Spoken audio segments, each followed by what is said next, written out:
جن کا حضرت محمد صلی اللہ علیہ وسلم سے ملاقات کا واقعہ۔ مکہ معظمہ میں ولید نامی کافر رہا کرتا تھا۔ اس کا ایک سونے کا بت تھا جس کی وہ پوجا کیا کرتا تھا۔ ایک دن اس بت میں حرکت پیدا ہوئی اور وہ کہنے لگا، لوگو، محمد صلی اللہ علیہ وسلم اللہ کا رسول نہیں ہے، اس کی تصدیق مت کرنا۔ ولید بڑا خوش ہوا اور باہر نکل کر اپنے دوستوں سے کہنے لگا، مبارک ہو، آج میرا معبود بولا ہے اور صاف صاف اس نے کہا کہ محمد صلی اللہ علیہ وسلم اللہ کا رسول نہیں ہے۔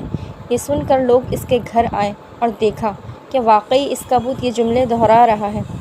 وہ لوگ بہت خوش ہوئے اور دوسرے دن ایک عام اعلان کے ذریعے ولید کے گھر میں ایک بہت بڑا اجتماع ہو گیا تاکہ اس دن لوگ بت کے منہ سے وہی جملہ سنیں۔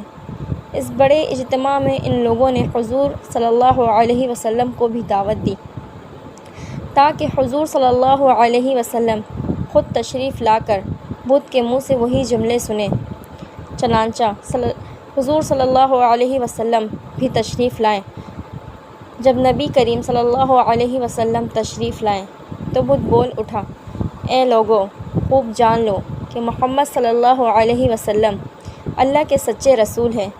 ان کا ہر ارشاد سچا ہے اور ان کا دین حق پر ہے۔ تم اور تمہارے بت جھوٹے ہیں جو تمہیں گمراہ کرنے والے ہیں۔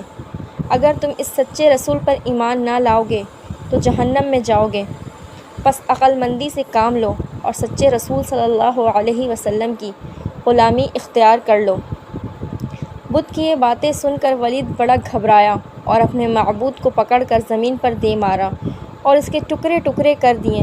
حضور صلی اللہ علیہ وسلم فاتحانہ طور پر واپس ہوئے تو راستے میں ایک گھڑ سوار جو سبز پوش تھا حضور صلی اللہ علیہ وسلم سے ملا۔ اس کے ہاتھ میں تلوار تھی جس سے خون ٹپک رہا تھا۔ حضور صلی اللہ علیہ وسلم نے فرمایا، تم کون ہو؟ بولا، میں جن ہوں اور آپ کا غلام اور مسلمان ہوں۔ جبل طور میں رہتا ہوں۔ میرا نام معین بن العبر ہے۔ میں کچھ دنوں کے لیے کہیں باہر گیا ہوا تھا۔ آج گھر واپس آیا تو میرے گھر والے رو رہے تھے۔ میں نے وجہ پوچھی تو معلوم ہوا کہ کافر جن جس کا نام مسفر تھا وہ مکہ میں آ کر ولید کے بت میں گھس کر حضور صلی اللہ علیہ وسلم کے خلاف فضول گوئی کر گیا ہے اور آج پھر وہی بکواس دوبارہ بت میں گھس کر کرنے والا تھا۔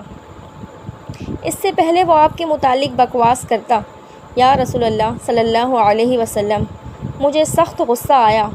میں تلوار لے کر اس کے پیچھے دوڑا اور اسے راستے میں ہی قتل کر دیا۔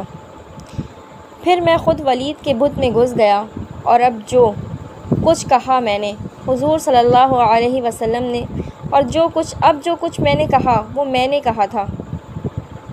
حضور صلی اللہ علیہ وسلم نے یہ قصہ سنا تو بڑی خوشی کا اظہار کیا اور اپنے اس جن غلام کے لیے دعا فرمائی۔